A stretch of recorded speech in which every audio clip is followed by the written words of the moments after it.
No capítulo 9 de Gênesis, nós vamos ver a aliança de Deus com Noé e Noé pronuncia bênção e maldição. Vamos ver por quê, né? Então, Deus abençoou Noé e seus filhos e determinou-lhes: sede fecundos, multiplicai-vos e enchei a terra. O mesmo que foi falado, né, para Adão e Eva. Aqui Deus está falando para eles. E a partir do momento que eles saíram da arca, Deus também mudou a dieta deles. Eles passaram também a ser carnívoros. Antes eles comiam só verduras, né? E agora eles podem comer também aqui no versículo 3 fala sobre isso. E não comereis a carne com sua alma, isto é, o sangue. Isso o Senhor proibiu, porque a alma é o sangue. E aqui o Senhor deixa claro, Deus também deixa claro, que a cada indivíduo requerereis contas da vida do seu próximo. Então, que o ser humano não pode tirar a vida de outro ser humano, porque nós fomos feitos à imagem e semelhança, à imagem de Deus. E quando nós tiramos a vida de outro ser humano, nós demonstramos desprezo para com a vida do outro, mas desprezo para com a vida de Deus. Porque todos nós temos valor, todos nós. Agora, nós seres humanos, muitas vezes nós avaliamos os outros segundo a sua capacidade, segundo as suas conquistas, segundo o que eles têm, mas essa não é a maneira que Deus nos avalia e nos enxerga, né? Por isso que nós temos que pedir todo dia que nós tenhamos os olhos de Deus para olhar todo ser humano segundo Ele olha, né? E também nesse capítulo fala sobre a aliança de Deus que fez com o homem, que nunca com a humanidade, que nunca mais feriria a terra, nem todo ser humano, né, por meio de águas. E essa aliança, ele diz que estabeleceria mediante colocando o arco nas nuvens. Esse arco nas nuvens é o arco de Deus, que também fala em Apocalipse e nós chamamos vulgarmente de arco-íris, mas esse não é o nome correto, porque íris faz parte da mitologia grega, ela é a filha de Talmos e de Electra, a mensageira dos deuses, e a função dela, a mensagem dela é unir a terra com os céus. Quem une a terra com os céus é Jesus Cristo. Ele nos abriu um novo e vivo caminho e hoje nós podemos ter acesso ao Pai por meio de Jesus Cristo, né? E depois vai aqui falando sobre a caminhada de Noé e seus filhos e sobre o que acontece, como Noé pronuncia a bênção e a maldição. Fazendo uma ressalva, nós temos aqui os filhos de Noé, Sem, Cã e Jafé.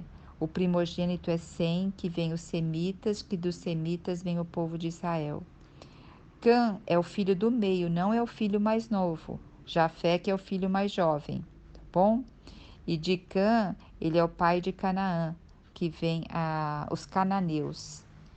Esses três filhos de Noé que vão agora povoar toda a terra. E aí depois já fala que Noé plantou uma vinha e fez um vinho.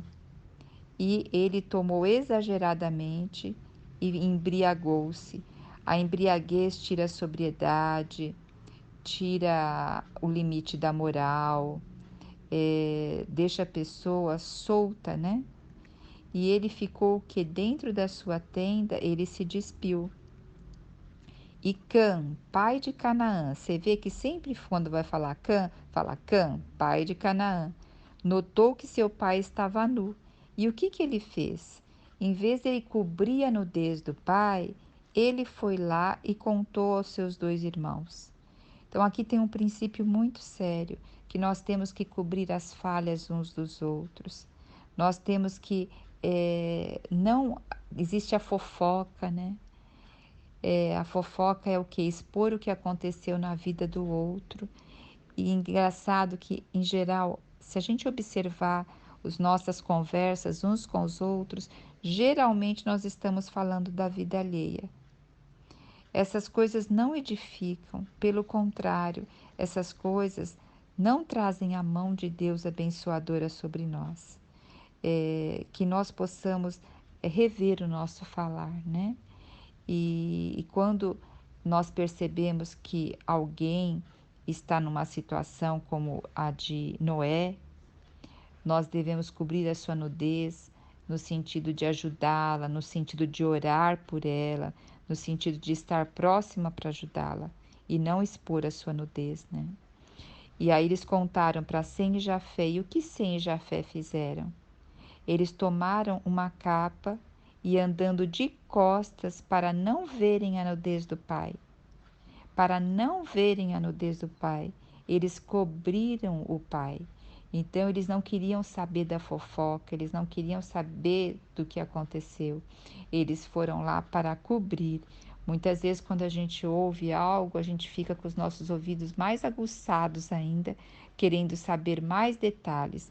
E quantas vezes também a gente fala assim: olha, eu vou te contar uma coisa, mas é para você orar por isso. No meu conceito, nós não precisamos saber o que aconteceu para orar. Nós precisamos saber só que nós temos que orar e interceder pelaquela pessoa. Eu costumo dizer que o pedido de oração com essa frase, olha, eu vou te contar para você orar, é a fofoca cristã, né? Isso também tem o quê? O pedacinho da carne aqui, o pedacinho de querer saber da vida alheia, né? E aí diz que quando Noé acordou de sua embriaguez sobre que Cã, seu filho mais jovem, havia feito. Ué, Cã não era o filho mais jovem dele. Então ele está falando de Cã e seu filho mais jovem de Cã, que era Canaã, havia feito. Então esbravejou Noé.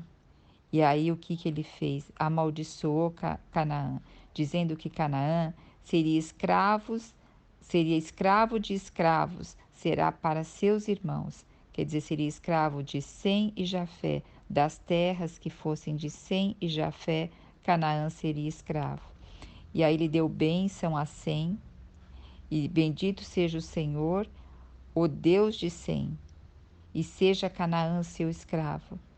E aí ele ampliou a terra de Jafé, que habite em tendas de Sem, e aí ele foi dando a bênção aqui, né?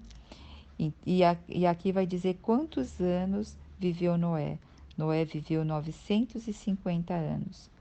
Toda a duração da vida de Noé foi 950 anos. Então ele teve mais 300 e poucos anos depois que ele saiu da arca, né? Então nós vemos aqui grandes princípios.